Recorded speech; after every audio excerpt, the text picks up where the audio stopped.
السلام عليكم ورحمة الله تعالى وبركاته. Welcome to علمي Online Academy.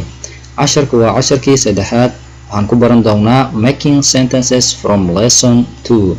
waxaan ereybixin ka samayn doonaa ereyadii aan kusoo baranay casharkii hore. I am a driver. I am a driver. anigu waxaan ahay darawal. He is a conductor. asagu waa krishboy. My father is a doctor. aabahay waa dhakhtar. My father is a doctor. aabahaygu waa dhakhtar.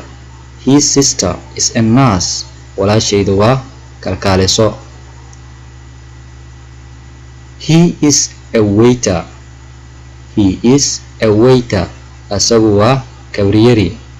Her father is a cashier. aabaheedu waa maqalhaye. My brother is a tailor. walaalkaygu waa harqaanle. He is a barber.